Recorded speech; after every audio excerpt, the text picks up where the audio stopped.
Hello everyone, welcome back. कैसे हैं आप लोग? आशा करते हैं आप लोग बहुत अच्छे होंगे। डियर स्टूडेंट्स, आज के इस वीडियो में मैं आप सभी लोगों को स्क्रूटनी और रीवैल्यूएशन से रिलेटेड बहुत ही इम्पॉर्टेंट नॉलेज प्रोवाइड कराने वाला हूं। स्क्रूटनी और रीवैल्यूएशन से रिलेटेड आपके माइंड में किसी प्रकार का कोई डाउट नहीं बचेगा अगर आप इस वीडियो को कंप्लीट तरीके से देख लेते हैं। जैसा कि डियर स्टूडेंट्स, आप सभी लोगों को पता है कि यूपीबीटी आपको कंप्लेन करने का एक मौका देता है। आपका रिजल्ट आ गया, अगर आपको ये लगता है कि आपकी कॉपी सही से चेक नहीं हुई है, प्रॉपर तरीके से वो मार्क्स आपको नहीं मिले जिस मार्क्स के आप हकदार थे, तो उसके लिए आपको दो रास्ते वहाँ पर बताए जाते हैं। एक को बोलते हैं स्क्रूटनी और दूसरे को बोलते हैं रीइवैल्यूएशन। तो आज के इस वीडियो में हम उनसे रिलेटेड जितने भी टर्म्स हैं वो सारी चीज़ें यहाँ पर जानने का प्रयास करेंगे। आइए वीडियो को स्टार्ट करते हैं। इस वीडियो में हम ये जानेंगे कि स्क्रूटनी और रीइवैल्यूएशन की मीनिंग क्या होती है, इसकी फ़ी क्या होती है, या इसकी प्रोसेस क्या होती है, मीन्स स्क्रूटनी में क्या होता है और रीइवैल्यूएशन में क्या होता है, ये आपको बताएंगे। दोनों का अपना अलग अलग बेनिफिट क्या है, स्क्रूटनी कराने से या रीइवैल्यूएशन कराने से क्या फ़ायदा होता है, कब इसको कराना चाहिए, कब किसको नहीं कराना चाहिए, दोनों में कंपैरिजन करके दिखाएंगे कि आपको अगर डाउट है कि आपकी कॉपी सही से नहीं चेक हुई है तो आपको स्क्रूटनी कराना चाहिए या रीवैल्यूएशन कराना चाहिए, क्योंकि दोनों आप एक ही सब्जेक्ट में नहीं करा सकते हैं। आई होप आपको बातें समझ में आ रही होंगी। आइए सबसे पहले हम लोग ये जानते हैं कि इसकी मीनिंग क्या है। तो डियर स्टूडेंट्स, अगर हम स्क्रूटनी की मीनिंग की बात करें तो स्क्रूटनी की मीनिंग का मीनिंग जो होती है उसका डियर स्टूडेंट्स मतलब होता है जांच करना। क्या मतलब होता है? जांच करना। ठीक है, जांच करना। केवल जांच पड़ताल करने का मतलब क्या होता है? स्क्रूटनी होता है। मतलब आपकी कॉपी की जांच पड़ताल करी जाती है।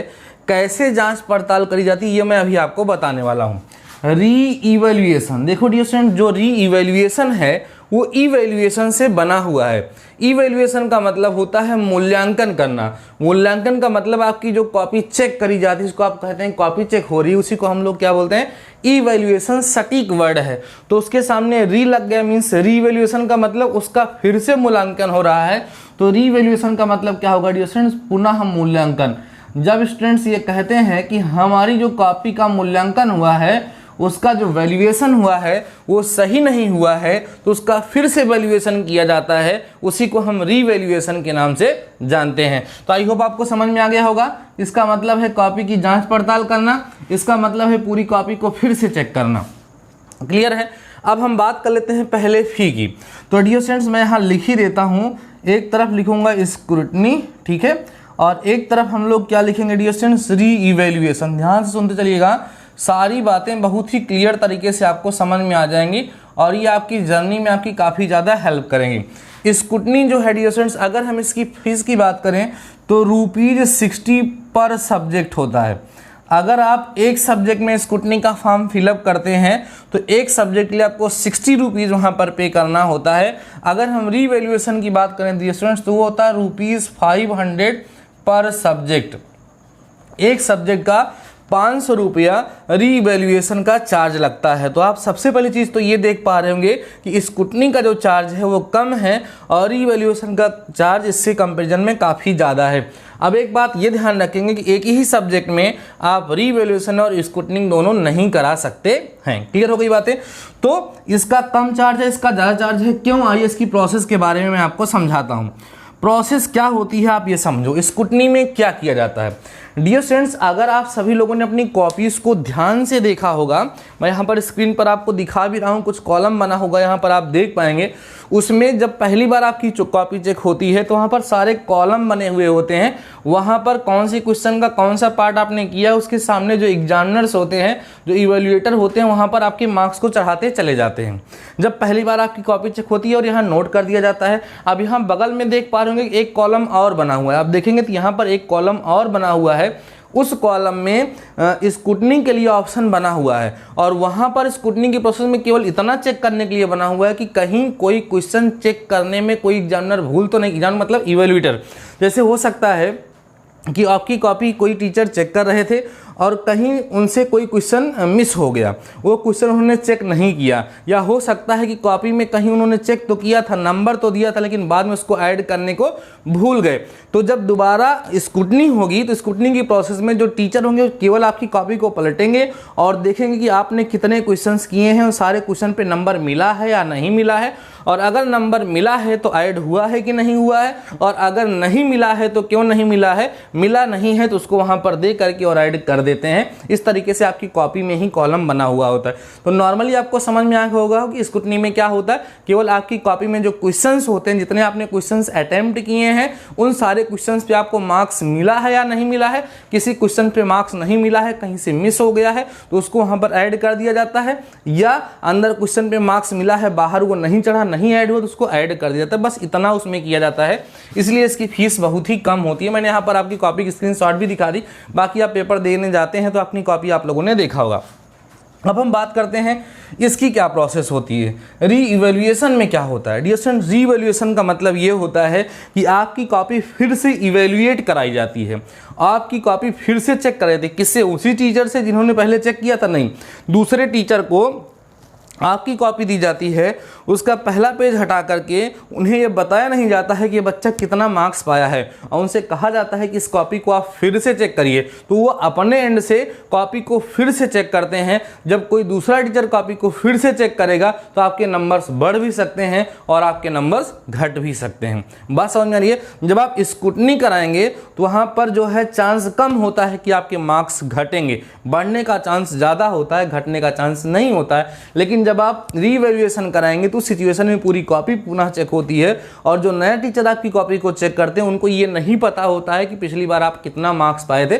अपने हिसाब से कॉपी चेक करके फिर से सबमिट कर देते हैं, तो आपका मार्क्स बढ़ भी सकता है और घट भी सकता है। समझ में आ गई होगी बातें? तो इसमें क्या होता है, केवल कॉपी की जांच पड़ताल हो जाती है। इसमें क्या होती है, पूरी कॉपी फिर से चेक हो जाती है, और जो नया नंबर होता है वो आपकी कॉपी पर क्या किया जाता है, पोस्ट कर दिया जाता है। क्लियर हो गई बातें? अब हम बात करते हैं बेनिफिट्स की। बेनिफिट्स की हम यहाँ पर जरा सा बात करते हैं।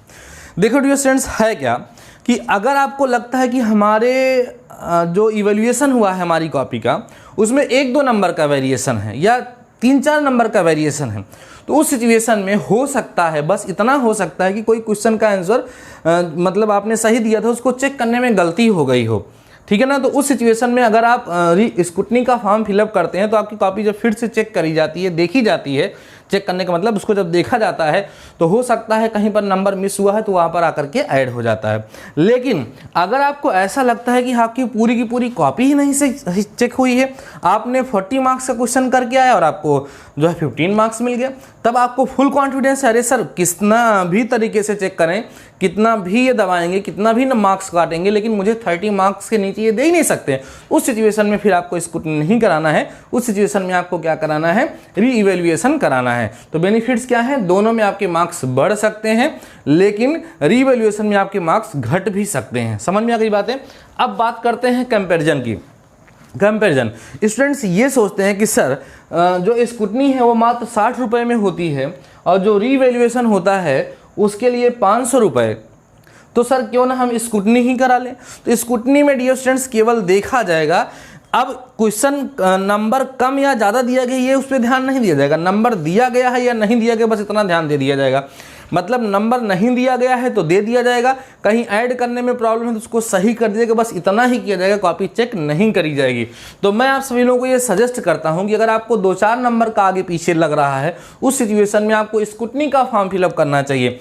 लेकिन अगर आपको ये लगता है कि मेरी कॉपी ही नहीं सही चेक हुई, अगर मेरी कॉपी चेक हुई तो कम से कम 10 नंबर तो बढ़ ही जाएंगे गारंटी के साथ। मीन्स अगर आपको सेल्फ कॉन्फिडेंस है, क्योंकि आपकी कॉपी है, आपने लिखा है, उसके बारे में आपसे बेहतर कोई नहीं जानता है, तो अगर आपको ये कॉन्फिडेंस है तो डेफिनेटली आपको रीवैल्यूएशन कराना चाहिए, जिससे आपके मार्क्स अच्छे से बढ़ जाएंगे। अब आपके माइंड में एक बात जरूर आएगी, सर इतनी बड़ी प्रॉब्लम ये लोग करते ही क्यों हैं, हमसे पैसा लेंगे, हमारी मतलब बात आती है ना हमारे दिमाग में, तो यार क्या करोगे, ये सिस्टम है और कहीं ना कहीं मुझे ऐसा लगता है कि अगर मेरी बात BTUP सुन रहे हैं, कोई उसके सदस्य सुन रहे हैं, तो उन्हें ऐसा कर देना चाहिए कि मतलब अगर मार्क्स बच्चे का बढ़ जाए तो उसका पैसा वापस कर देना चाहिए, नहीं बढ़ता है तो रख लेना चाहिए, तब तो ठीक है। नहीं तो बच्चे भाई गलती भी नहीं करें, गलती कोई और करे, वो 500 रुपये भी दें तो थोड़ी ठीक नहीं है।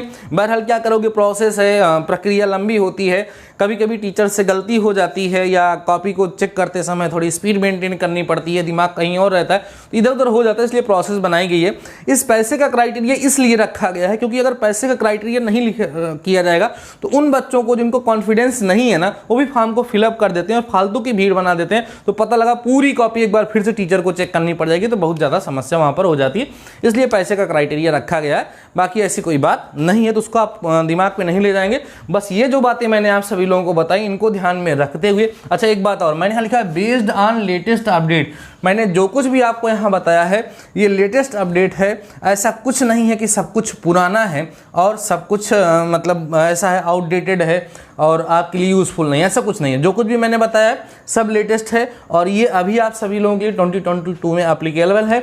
और जैसे ही स्क्रूटनी और इवैल्यूएशन का फॉर्म आएगा मैं आप सभी लोगों को बता दूंगा। बाकी डियर स्टूडेंट जैसी आपकी सिचुएशन है उसके हिसाब से आप समझ लीजिए, उसके हिसाब से आप सभी लोग जो है अपने आप को प्रिपेयर करिए। अगर किसी का ईयर बैक आया है उस सिचुएशन में स्क्रूटनी और इवैल्यूएशन का वो मदद ले सकते हैं, हो सकता है कि आपका काम बन जाए।